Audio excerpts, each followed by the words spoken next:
How do I fly in your game? I don't know, just fly like Iron Man. Yeah, yeah. How would you fly if you were Iron Man? Exactly. That's so cool.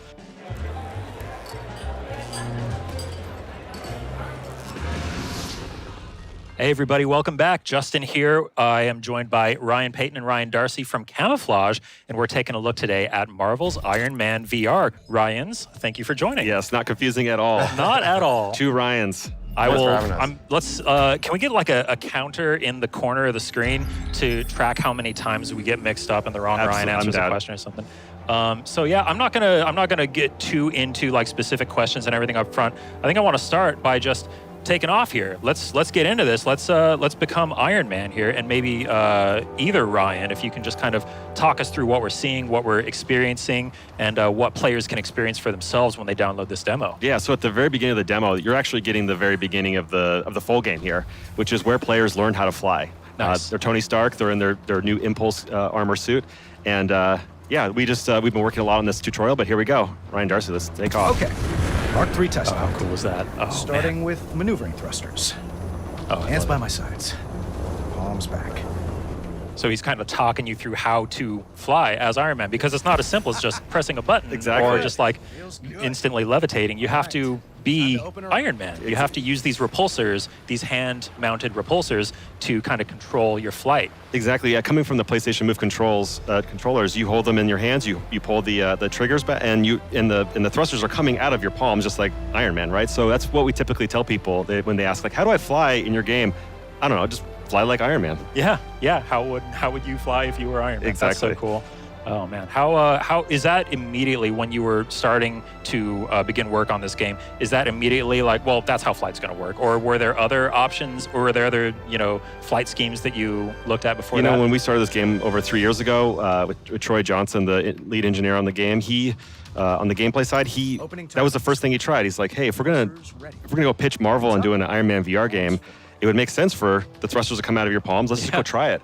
And we never thought it would work as good as it did. And it's a miracle because prototypes typically don't go that well. I want to say within the first 48 hours, we thought, we have some magic here. That's awesome. Yeah, and that makes for some really interesting combat situations later in the demo as well. We're seeing some of that here with the repulsor blasts. Is that the right term for exactly. that? Yeah, and so, back to that PlayStation Move controller, you hold it down, you're pulling the triggers when you want to fly forward, but when you want to shoot, just like Ryan Darcy's doing right now, you extend them out and face them up like kind of horizontal, right? So the shots of the repulsor blast are coming out of your palms. Nice. Nice. And it looked like when he was kind of hovering over those, it looked like there was just a little bit of assist going on there to make sure that it feels good.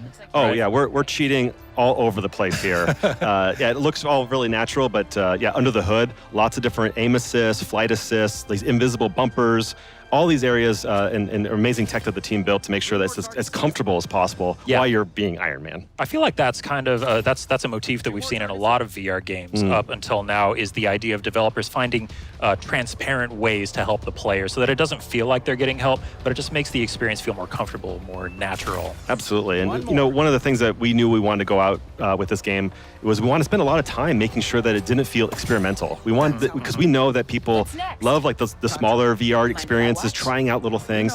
But I think that as VR has matured, as the PlayStation VR platform has matured, players want a meatier experience. And this is the extra time that we got recently has really allowed us to kind of smooth out the rough edges and build on all these learnings that other VR developers have taken and have a game that just feels really natural and really polished too. Yeah, yeah. I love that sunset shot that we were seeing there. Is it sunset or sunrise? Which way are we facing? This is a sunset. Sunset. Okay. Yeah, because we're out here in Malibu here, nice. And yeah, our team just did an incredible job. It looks gorgeous. Yeah, even on this giant TV, it looks awesome. It looks really clean. We are in some sort of aircraft. What are we seeing now, Ryan Payton? So we are in Tony Stark's private jet. We wanted to, in the demo, not only have kind of gameplay action missions, but also have cinematic moments to show off that the game has, both a really great story and great action moments. But for the sake of this video, we figured, hey, let's just like show a little bit of a teaser. We don't want to spoil the story too much, and then we're just going to kind of cut into a little bit later. In the can we at least open the suitcase? It's telling me to open the suitcase. I gotta all right. Well, let's do it.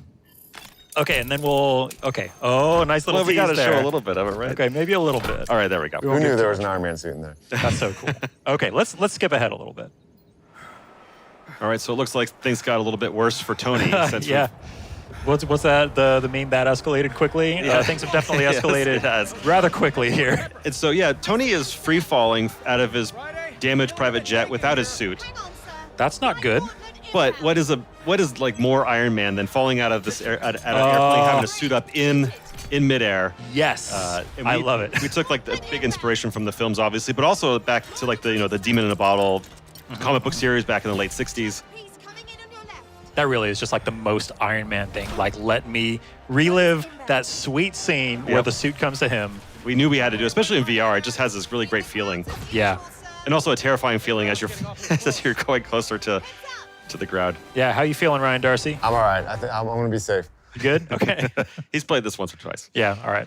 But yeah, we wanted to have like a classic kind of Iron Man suit up sequence, and this leads into the second big mission that we have in the demo. The demo contains, it's a really robust demo. It's got 2 campaign missions plus some optional missions as well, and lots of areas for players to kind of test their skills.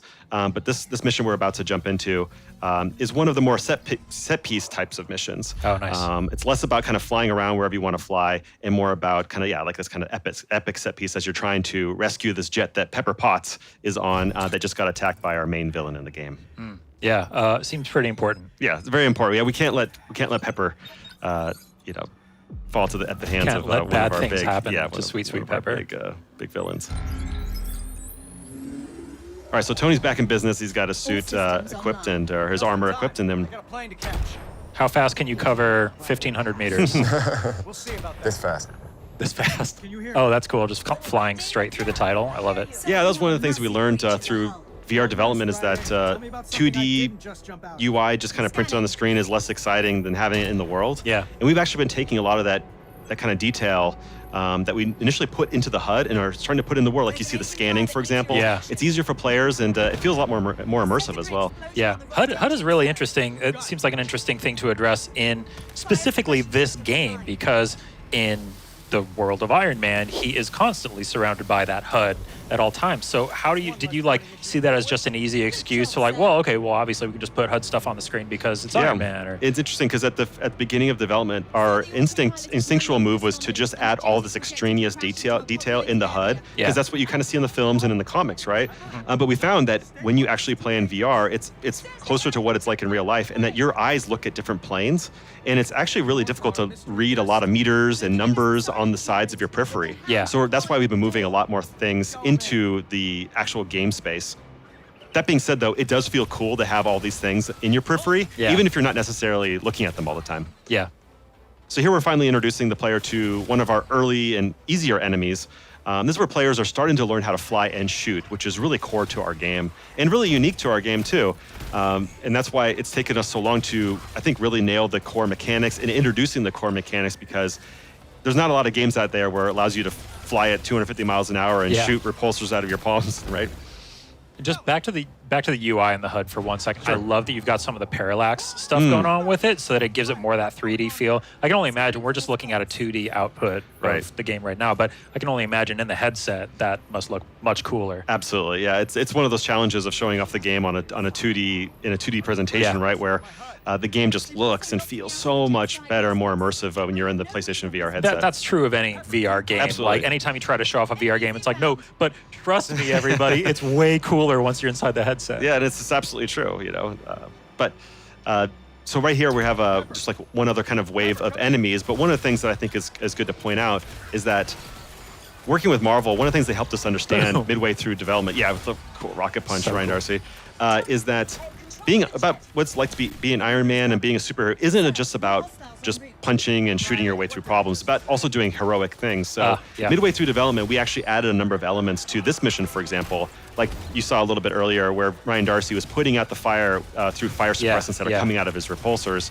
We've been adding a lot of those kind of elements that are unique one-off elements that are really difficult to build but feel so good in VR. It's that Nice. it's that physicality of kind of putting out the fire. We're going to see something else like this coming up pretty shortly. So it's not, again, just about action and just beating things up, right? Yeah, so many games are just like about destroy, destroy, destroy, but you have to actually save people in here if you're a superhero, right? Exactly, right? And when you're like knee deep in development, you kind of sometimes lose the forest for the trees, and that's why it's really great to be partnered with Marvel in this game, because they remind us of like what a quintessential great Marvel game is like, right? How involved have they been? Has it been like, them coming in and like, asking you to adjust lots of things, or do they kind of like trust you to make the game and then they make broader? Yeah, I think the relationship has really evolved over the 3-year development of the game. Yeah. Early on, it was about teaching us what making a great Marvel product is all about. And then over time, it's more about just kind of checking in and helping us when we have questions or help guide us in the right direction. But yeah, it's been a really fun partnership, and we've learned a lot from those guys. Speaking of the Marvel collaboration, tell me about some of the suits that we'll see. Oh, absolutely, yeah. So yeah, speaking of which, Iron Man has this brand new armor called the Impulse Armor, which is unique to this game. And we worked with this really famous Marvel designer named Adi Gravnov, who did just an incredible job helping us. Yeah, he's very fast too, which helps with development. And what he did with our armor is just really remarkable, and it's unique to our game. Nice. And it's not just a static armor either. Like, players will go back to Tony's garage, they'll be able to customize the armor, swap in different weapons, and also apply different custom decos, right? These different kind of skins, if you will. Oh, cool.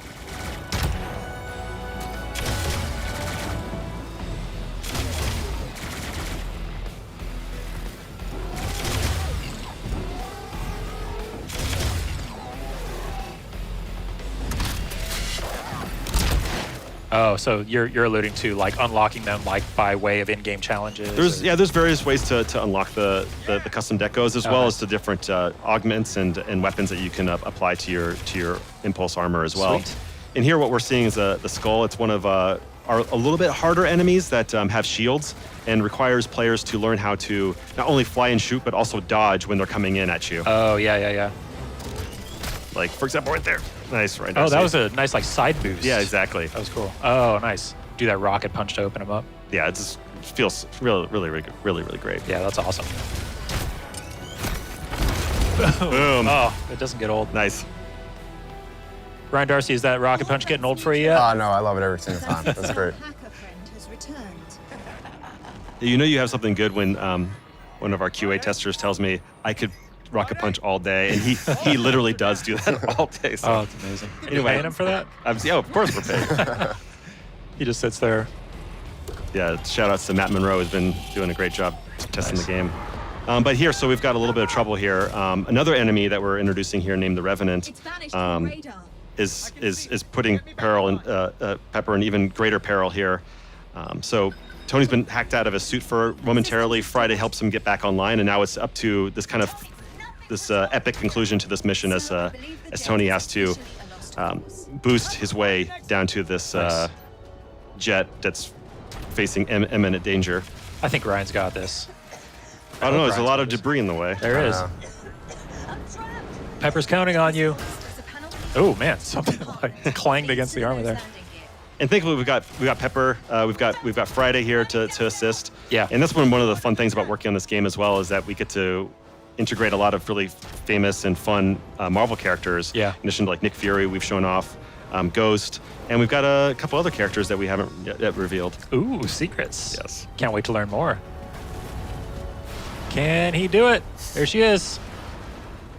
All right, Ryan Darcy. Want to make it? Moment of truth. Take my hand! Tony!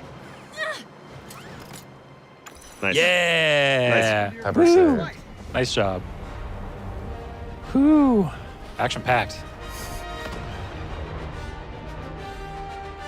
Nice. All right, Good so job. that's the conclusion of one of these main campaign missions in the demo. Ryan Darcy, thanks for doing just a great job showing off the game. Justin, thank you so much for all the great questions. And, Thank you for being here and for shedding so much light on the development of Marvel's Iron Man VR.